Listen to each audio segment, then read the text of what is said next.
struggled with feeling like you didn't fit. Joy and I became friends shortly after she moved here, although I knew her from church. I really didn't know her well until I wound up in the ER at Children's one night with my son. I was really happy to see a friendly face, and that began our friendship and a journey together.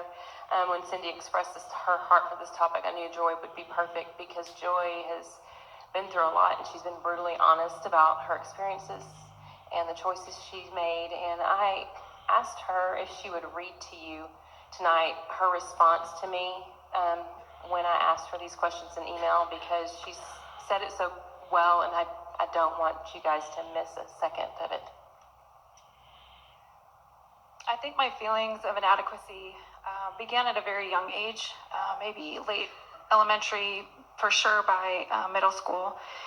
And while I feel like most people can connect that sort of inadequacy with some sort of family dysfunction, I don't believe that was it for me. My family wasn't and isn't perfect, but I always knew that I was loved and important to my parents. I look back now and think these feelings of inadequacy was a simple and yet cruel lie that the enemy placed in my mind and heart at a young age, and unfortunately, I let it take root and grow, resulting in years of chaos and destructive behavior. I remember very early on not wanting to be a problem or a nuisance to anyone outside of my own family. I wanted to be accepted, popular, chosen by my peers, and yet as hard as I tried, I never seemed to quite fit in. It was heartbreaking and very confusing for a young girl. I think it made it harder knowing that many of the people I was seeking acceptance from were Christian friends and people at my church, and I still couldn't seem to be one of the cool kids. Then when I was around 17 or 18, something just sort of broke inside. I think I was convinced I wasn't wanted or loved by anyone other than my parents, and I began to search for that acceptance outside of church and church friends. And sure enough, I began to find that attention and acceptance from other friendships. Other friendships I was making, and finally even from a few guys. The problem was I didn't see that I had just traded one acting job for another, except this one had devastating consequences, some of which I'm still trusting God to heal inside of me.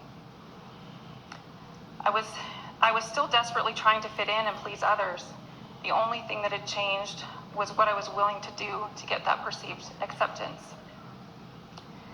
Over the course of the next 13 years or so, I chased the dream of love, acceptance, and being chosen, leaving God behind in my pursuit.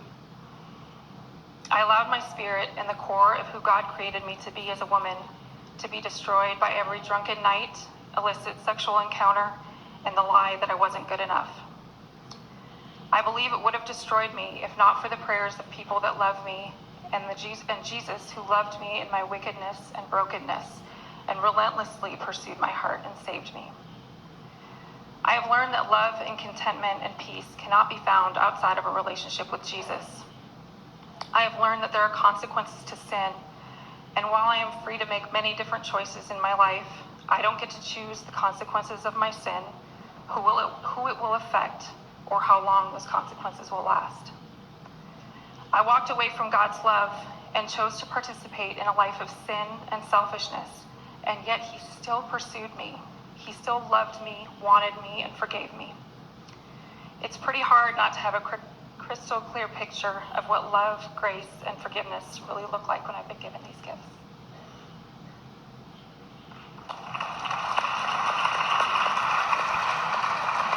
So tell me about your healing process. I mean, you came to a point of obedience. Once you decided to obey, was it immediate in your life that things turned around? No, it wasn't. And I think there are a couple reasons for that. I think I had spent so many years destroying my life that some of those habits and thought processes needed time to get flushed out of my brain and out of my heart. But I think a key reason that it's taken as long as it has, and it continues to, or it has taken as long as it has, is because I wasn't obedient.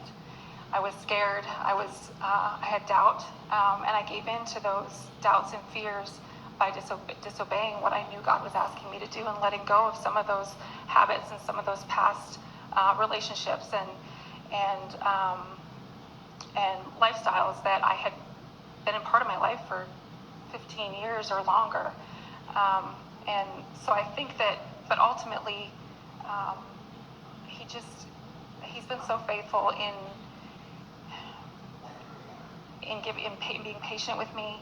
He gives me way more chances than I have ever deserved. And so, yeah. With all you've learned, I've watched you go through, a pruning process of God shaping you and your struggle. Sometimes against him, sometimes with him. But you've come so far. Do you still feel like you struggle with inadequacy today? The popular answer would be no, but the truth is yes, definitely. I feel like as a woman, I'm 40 years old, I'm single, I don't have any children. I don't have a lot of I've never even owned a home. I don't have a lot of those accomplishments, I guess, that our society sort of especially gives women to show that we've arrived. And I think sometimes watching people go through some of that has been hard for me to wonder what's wrong with me, why that hasn't happened for me. And I think that through all of that, God has really shown me how my purpose and his plan for my life have nothing to do with being a wife, have nothing to do with being a mother, have nothing to do with what kind of home I live in or how much I make or what I do. His purpose and plan will be accomplished with or without those things. And again,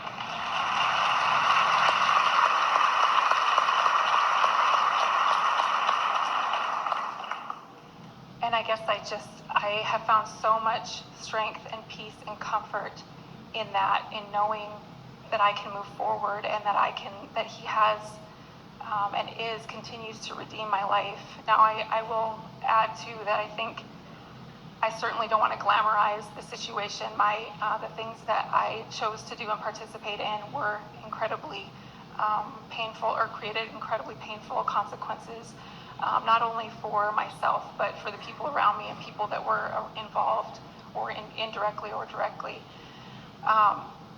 And those consequences were real and have been very painful. But I also am so grateful that I feel like he has created something that's so redeeming within my life and in my heart that is something that I would just encourage all of you to remember that again, there are the consequences, but man, his redeeming love is so beautiful and it is so perfect. And no matter if you think that you're where you think you should be or where you should be at this point in your life, his purpose for you will prevail all of that, whatever anyone else thinks, whatever you even think. If you present yourself to him as someone that wants to be used by him, that wants to serve him and love him with all your heart, he will give you those opportunities, and it will be a blessing far above what the dreams and the desires that we think of in our own minds and in our own hearts and the own expectations that we have for ourselves. And give those expectations to God, and I'm telling you, he'll blow them out of the water. I'm going to India next week. Like, this is something that I believe it started a long time ago, but I was not even close to being ready for something like this.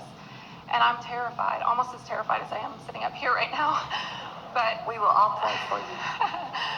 But even just in this moment with my choosing to let go and just give in to his plan for my life, it's already within the last year, it's been such a huge blessing, and he's already opening some really amazing doors of adventure for my life. And so whether or not my life ever looks like anyone else, I'm okay with that, actually. I'm okay with my life never looking like anyone else's. And Joy, I think you hit on a point, and Phyllis kind of mentioned it too.